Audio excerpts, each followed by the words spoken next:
શાક જાવ બનીને થઈ ગયું છે તૈયાર. હવે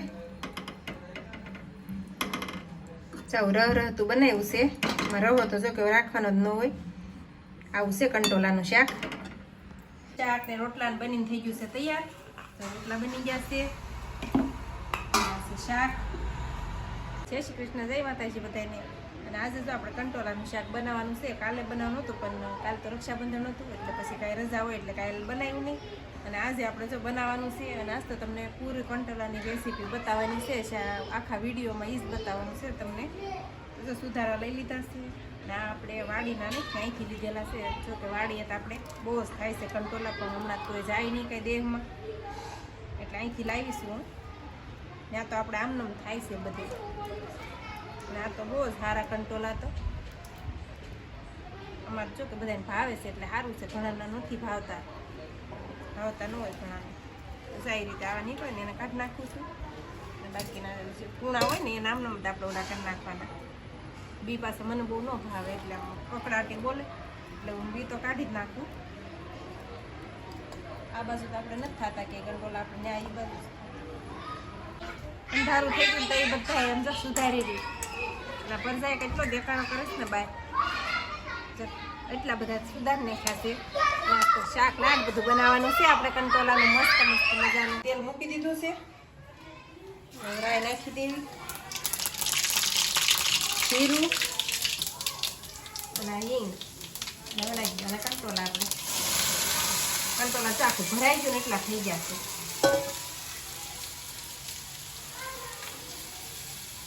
મીઠું નાખી દઈએ ને એટલે ગળી જાય. કઢી હાવ થોડા થઈ જાય છે પછી ગળી જાય ને એટલે ચામાં ખાડું નીકળી રહી ગયા હોય કે નહીં. બે રહી ગયા થશે એવા. બાકી તો આવું છે બધા સીરું જ બનાવ્યું છે આજ તો.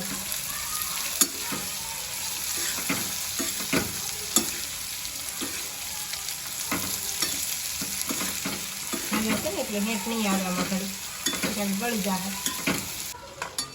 શાકની આરે રોટલા પણ આપણે બનાવવાનું કામ ચાલુ કરી દીધું છે. એક રોટલો બનાવી નાખ્યો છે અને બીજો બનાવી છે. 2 રોટલા બનાવે છે. અમે 3 ને જમવાનું છે અત્યારે વાળું. એટલે કંટોલા જો ગળતા જાય છે આવી રીતે. બ્રાઉન કલર થોડો થોડો થતો જાય છે.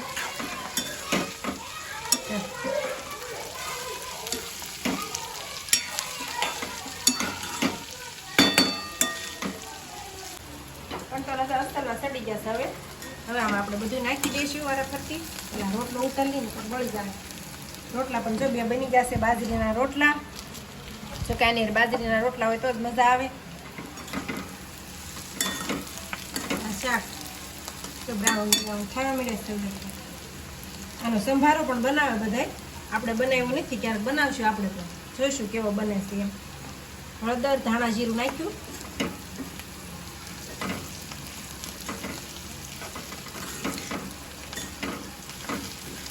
દૂધમાં જ બનાવું છે ને આપણે શાક.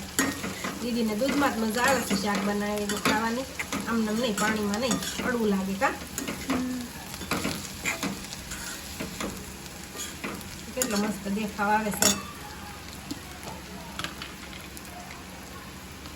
આપણે નાખી દેવું લાલ મરચું. લસણ વાળું છે તો કેવું મસ્ત ખાંડેલું લસણ નાખીને ખાંડેલું છે. ભરપૂર લસણ નાખેલું છે એટલે સરસ થાય.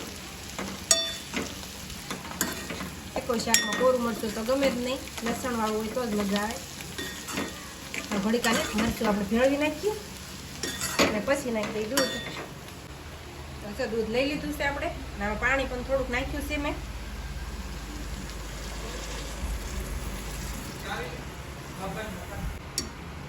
દૂધ નાખી દીધું છે અને હા હવે આ દૂધ બળી જાય ને માવો થઈ જાય ને ત્યાં સુધી બળવા દેવાનું છે આપણે. અને ગેસ વધારી દેવી, ધીમો ગેસ હતો અત્યાર સુધી.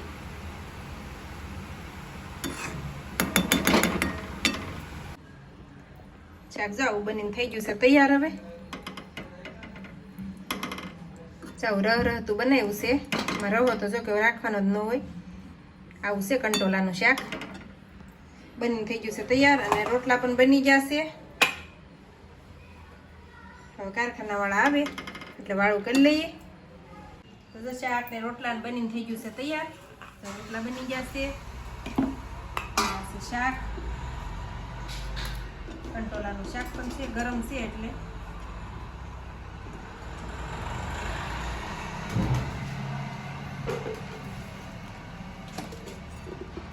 કેવું સરસ કોરું મોરું થઈ ગયું છે શાક. હવે આપણે લઈ લઈએ ડીશમાં છે.